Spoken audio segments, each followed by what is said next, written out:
नमस्कार, TNP news में आपका स्वागत है। मैं हूं आशु पांडे।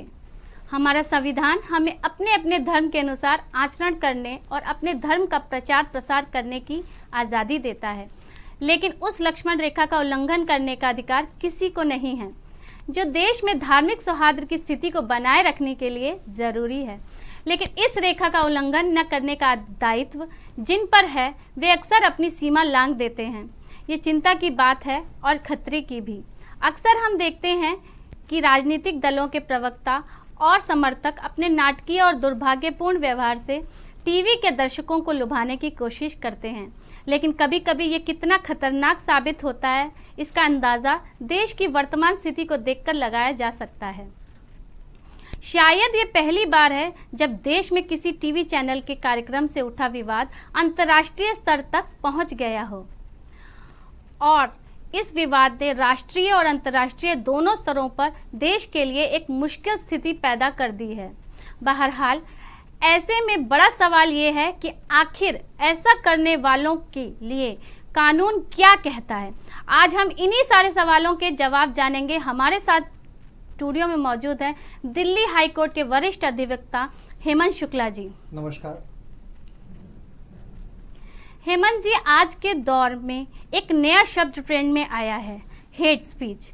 हमारे दर्शकों को बताइए कि ये हेट स्पीच क्या होता है और भारत में इसके खिलाफ कानून क्या है। देखिए, सबसे पहले तो मैं टीएनपी न्यूज़ के दर्शकों का और टीएनपी न्यूज़ का आभार व्यक्त करता हूं कि वर्तमान समय में इस ज्वलंत मुद्दे को उठाने का बेड़ा जो है वो टीएनपी न्यूज़ ने लिया है। आज के दौर में जब दूसरे न्यूज़ चैनल टीआरपी की होड़ के लिए पार्टी प्रवक्ताओं को आपस में लड़ाकर टीआरपी बटोरते हैं, साथ ही साथ में जो उनके गेस्ट होते हैं उन गेस्ट के बीच में भी एक हेट स्पीच करवा के एक वार टाइप का सिनेरियो क्रिएट करके दर्शकों को लुभाने का प्रयास करते हैं, तो ऐसे में टीएनपी न्यूज़ इस मामले को, इस मुद्दे को जो है बड़े ही सेंसिटिव तरीके से लेते हुए इसके कानूनी पहलुओं पर विचार करने के लिए आज उठ खड़ा हुआ है। तो इसके लिए पुनः एक बार टीएनपी न्यूज़ के दर्शकों का, टीएनपी न्यूज़ का मैं आभार व्यक्त करता हूं। अब हम बात करते हैं हेट स्पीच की। तो किसी भी व्यक्ति को धर्म के आधार पर, लिंग के आधार पर, जाति के आधार पर, नस्ल के आधार पर यदि वैमनस्यपूर्ण बातचीत उनसे की जाती है या कोई ऐसा नफरत फैलाने वाले भाषण दिए जाते हैं, भड़काऊ भाषण दिए जाते हैं, तो ये सब के सब हेट स्पीच की श्रेणी के अंदर आते हैं। अब प्रश्न ये उठता है कि सोशल मीडिया और जो न्यूज़ चैनल है वो हेट स्पीच को लेकर सेंसिटिविटी क्यों नहीं बरतते हैं और क्यों इस मामले को वो बड़े साधारण तरीके से जाने देते हैं। तो कानून के अंदर हेट स्पीच को लेकर कोई विशेषीकृत परिभाषा नहीं है, जिस लूप होल का वो फ़ायदा उठाकर इस हेट स्पीच को रोकने का प्रयास नहीं करते हैं। इसीलिए वर्तमान के अंदर हमारे जो कानून है उस कानून के अंदर 7 कानून मूल रूप से हैं जो हेट स्पीच को रोकने का या उसके अंदर व्यवधान उत्पन्न करने की कोशिश करते हैं। तो हम इन्हीं कानूनों के ऊपर आज विस्तारपूर्वक चर्चा करेंगे। सबसे पहले तो नो डाउट जो भारतीय दंड संहिता होती है, जिसको हम आईपीसी 1860 के नाम से जानते हैं, तो वो एक मूल हमारा अधिनियम है। इसके साथ में भारतीय दंड प्रक्रिया संहिता 1973, जिसको आप क्रिमिनल प्रोसीजर कोड के नाम से भी जानते हैं, सीआरपीसी इसकी शॉर्ट फॉर्म होती है।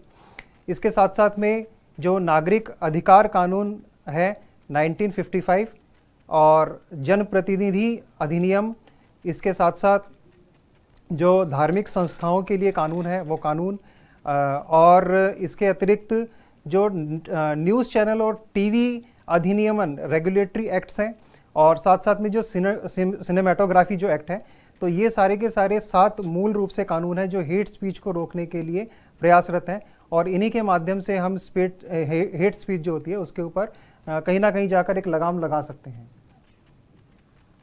हेमंत जी, हमारा दूसरा सवाल ये है कि हेट स्पीच से निपटने के लिए भारतीय कानून में क्या प्रावधान है? देखिए, जैसा मैंने आपको पूर्व में बताया कि ये मूल कानून ऐसे हैं जिनके माध्यम से यदि कोई ऐसा कथन किया जाता है न्यूज़ चैनल्स में जो किसी सांप्रदायिकता को बढ़ावा देता हो या वैमनस्यपूर्ण वातावरण को बढ़ावा देता हो, नफरत फैलाता हो, वो चाहे लिंग के आधार पर हो, नस्ल के आधार पर हो, जातिगत आधार पर हो, धर्म के आधार पर हो, तो ये सबसे पहली बात तो न्यूज़ चैनल्स को और जो सोशल मीडिया प्लेटफॉर्म्स हैं उनको बड़ा सेंसिटिव होकर इस मामले को लेना चाहिए। उन्हें ऐसे पैनलिस्ट को बुलाना चाहिए जो इस मामले को लेकर सेंसिटिव हो, उनके ट्रैक रिकॉर्ड्स जांच करने चाहिए। ऐसे किसी भी व्यक्ति को न्यूज़ चैनल्स के ऊपर या सोशल मीडिया के ऊपर इस तरीके से प्लेटफॉर्म प्रोवाइड नहीं करवाना चाहिए जो अमूमन इस तरीके की पहले से प्रैक्टिस में रहे हैं और जिनके भड़काऊ भाषणों से सांप्रदायिकता फैलने के चांसेस हों। तो इसके लिए इनको सेंसिटिविटी बरतनी चाहिए। साथ ही साथ में मैं माननीय सर्वोच्च न्यायालय का भी धन्यवाद देता हूं कि समय समय पर जो सर्वोच्च न्यायालय है, माननीय सर्वोच्च न्यायालय, वो इसके ऊपर सुओ मोटो भी एक्शंस लेते रहते हैं। तो न्यायपालिका को भी हमारा मूल स्तंभ है, उस स्तंभ को भी इस प्रक्रिया के अंदर पार्टिसिपेट करना चाहिए और यह ध्यान रखना चाहिए कि यदि इस प्रकार के भड़काऊ भाषण दिए जाते हैं जिससे जनता और जनमानस के अंतर्गत एक गलत संदेश जाता है, तो उन्हें रोकना और उनके खिलाफ सख्त से सख्त कानूनी कार्रवाई की जानी चाहिए। संविधान में कौन से प्रावधान हैं जो वाक स्वतंत्रता प्रदान करते हैं? देखिए, प्रत्येक भारतीय नागरिक को वाक स्वतंत्रता का अधिकार है। अपने मन मुताबिक वो अपनी बात कह सकता है, रख सकता है, समझा सकता है। और हमारा जो भारतीय संविधान है उस संविधान का अनुच्छेद 19 से लेकर अनुच्छेद 22 तक जो है वो व्यक्तिगत स्वतंत्रताओं के ऊपर ही बात करता है। परंतु मैं विशेषीकृत रूप से यदि आपको बताना चाहूँ तो हमारा आर्टिकल 19 सबसेक्शन 1 सबसेक्शन ए जो है ये फ्रीडम ऑफ स्पीच, वाक स्वतंत्रता की अभिव्यक्ति, यानी आप अपनी बात को किसी भी व्यक्ति को कह सकते हो, उसको समझा सकते हो, उसके सामने अपनी बात को रख सकते हो। परंतु जब आप इस तरीके की बात रखते हो तो आपको ये ध्यान रखना चाहिए कि आप ऐसी बात ना रखो जो दूसरे के जनमानस को या दूसरे के मानस के ऊपर विपरीत आचरण डाले, विपरीत प्रभाव डाले। तो ऐसा भड़काऊ भाषण आप ना दें या ऐसी बातें ना करें जो दूसरे को हर्ट कर जाए।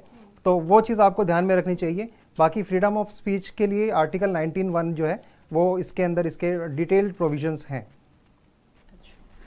अच्छा, मेरा चौथा सवाल है कि जो प्रावधान आपने बताए उन पर थोड़ा विस्तार से आप बताएंगे हमारे दर्शकों को थोड़ा सा? जी, मैं आपके दर्शकों की जानकारी के लिए बता दूं कि भारतीय दंड संहिता के अंतर्गत जो इम्पोर्टेंट सेक्शंस हैं मैं उन सेक्शंस के ऊपर बात कर लेता हूं। सबसे पहले इसके अंदर सेक्शन 124A आती है, तो जो राजद्रोह को लेकर है। परंतु वर्तमान जो परिवेश है उस परिवेश के अंदर सबसे ज़्यादा इस सेक्शन का मिसयूज़ होता है। अमूमन क्या होता है कि कोई भी व्यक्ति यदि कुछ बात बोलता है या कोई भी धर्म को लेकर यदि कोई भूलवश भी टिप्पणी हो जाती है तो उसके ऊपर 124A के चार्जेस लगाकर और उसको राजद्रोह की श्रेणी में इंक्लूड कर लिया जाता है। तो इस पर कोर्ट ने थोड़ी सी सख्ती रखते हुए अभी फ़िलहाल के लिए इस धारा के ऊपर रोक लगाई हुई है और पुलिस को सख्त निर्देश दिए हुए हैं कि आप 124A एप्लीकेबल तभी करेंगे जब इसकी एक प्रॉपर इन्वेस्टिगेशन हो और आपके पास में पुख्ता सबूत हो। इसके साथ साथ ही सेक्शन 153(1) सबसेक्शन 1 और सबसेक्शन 2, सेक्शन 259, सेक्शन 298, इसके अलावा सेक्शन 505 सबसेक्शन 1 एंड सबसेक्शन 2। तो ये भारतीय दंड संहिता की मूल धाराएं हैं जिनके माध्यम से यदि आप किसी व्यक्ति के बारे में यदि भड़काऊ भाषण देते हैं, नफरत फैलाने वाली बातें करते हैं, वैमनस्यपूर्ण आपका आचरण होता है या आपके भाषणों से जनमानस पर विपरीत प्रभाव पड़ता हो, तो इसको आप हेट स्पीच की कैटेगरी के अंदर रखोगे। इसके अलावा जो अभी मैंने आपको और भी अधिनियम बताए थे, उन अधिनियमों के माध्यम से चैनल्स को जो सोशल मीडिया प्लेटफॉर्म्स हैं उनको भी इस बात का ध्यान रखना चाहिए कि यदि कोई इस तरीके का वाक्य उनके सामने आता है तो तुरंत अपने प्लेटफॉर्म से ऐसी सूचनाओं को वो हटा दें, रिमूव कर दें। और साथ ही साथ में यदि कोई पैनलिस्ट या कोई गेस्ट है जो इस तरीके के भड़काऊ भाषण अमूमन देता है तो उसे दोबारा चैनल्स पर इनवाइट नहीं करना चाहिए। तो थोड़ी सी सेंसिटिविटी जो है वो न्यूज़ चैनल्स को भी और प्लेटफॉर्म्स मीडिया को भी रखनी चाहिए। अच्छा, और एक क्वेश्चन मेरे दिमाग में अभी आया है कि वर्तमान में सोशल मीडिया या न्यूज़ चैनल, डिबेट आदि में राजनीतिक पार्टियों के प्रवक्ता हेट स्पीच से कतई परहेज नहीं करते और पार्टी का शीर्ष नेतृत्व ऐसा करने पर चुप्पी क्यों साध लेता है? देखिए, मैं इस पे राजनीतिक टिप्पणी नहीं करना चाहूँगा क्योंकि हम कानूनी पहलों पर विचार कर रहे हैं। तो अलग अलग पार्टियों के अपने अपने वोट बैंक्स होते हैं और उन वोट बैंक्स को रिझाने के लिए, उनको मनाने के लिए इस तरीके की हेट स्पीच कई बार न्यूज़ चैनल्स में जो पार्टी प्रवक्ताएं होते हैं, या कई बार आवेश में आकर भी जो पार्टी प्रवक्ता होते हैं वो इस प्रकार की भाषा बोल देते हैं। तो दोबारा इसके अंदर जिम्मेदारी जो होती है वो न्यूज़ चैनल्स के ऊपर आ जाती है, उनके जो एंकर्स होती हैं उनकी आ जाती है कि किसी भी पार्टी प्रवक्ता को इतना ज़्यादा आवेशित ना किया जाए, या बातचीत का एक दायरा जो होता है उसको आप सीमित रखने का प्रयास करें, ताकि समुचित शब्दों के अंतर्गत अपनी बात को कंसोलिडेट करते हुए वो दर्शकों तक जो अपना संदेश पहुंचाना चाहता है उसको बड़ी सभ्य और सरल भाषा के अंदर दर्शकों तक पहुंचाए। उसमें कहीं ज़रूरत नहीं है कि हमारे समाज में इस तरीके के वैमनस्यपूर्ण वक्तव्य दिए जाएं या इस तरीके की हेट स्पीच की जाए जिससे जनमानस के ऊपर विपरीत प्रभाव पड़े। हमने अभी अभी एक ज्वलंत उदाहरण देखा कि किस प्रकार से पूरे देश भर में एक माहौल इस तरीके का फैल गया था एक धर्म संप्रदाय को लेकर के। तो इस तरीके का थोड़ा सा विचार चैनल्स को भी करना चाहिए, देखना चाहिए। क्या आपको नहीं लगता कि राजनीतिक और टीआरपी के खेल में आज हमारा समाज और राष्ट्र हार रहा है? देखिए, यदि इस तरीके की हेट स्पीच होती है जो सामाजिक तौर पर जनमानस पर बुरा प्रभाव डालती है, तो निश्चित रूप से इससे नुकसान समूचे देश भर का होता है। और यदि देश का नुकसान होता है तो हमारे समाज का नुकसान होता है, व्यक्तिगत तौर पर हमारा नुकसान होता है। तो हमें इन सब चीज़ों का ध्यान रखना चाहिए और अपने देश को कभी भी हारने देना नहीं चाहिए। देश सबसे पहले होता है, बाकी सब देश के बाद आते हैं। तो इस तरीके से आपको सेंसिटिविटी रखनी चाहिए, आपको इस हेट स्पीच को रोकना चाहिए, अपने पैनलिस्ट को समझाना चाहिए, अपने एंकर्स को बताना चाहिए और उनको विशेषीकृत तौर पर जो कानूनी पहलू हैं उनसे भी अवगत करवाना चाहिए। अमूमन क्या होता है कि उनको कानून की नॉलेज नहीं होती, राजनीति की बहुत अच्छी नॉलेज होती है परंतु कानून की नॉलेज नहीं होती, तो आवेश में आकर वो इस तरीके के वक्तव्य दे जाते हैं। तो यदि आप उनको कानूनी पहलुओं के ऊपर भी पहले से अवेयर करके रखेंगे तो हो सकता है कहीं ना कहीं वो अपने शब्दों को सोच समझ कर इस्तेमाल करें, जिसका फ़ायदा निश्चित तौर पर चैनल्स को भी होगा और हमारे देश में भी जो आपसी सौहार्द का वातावरण है वो बना रहेगा।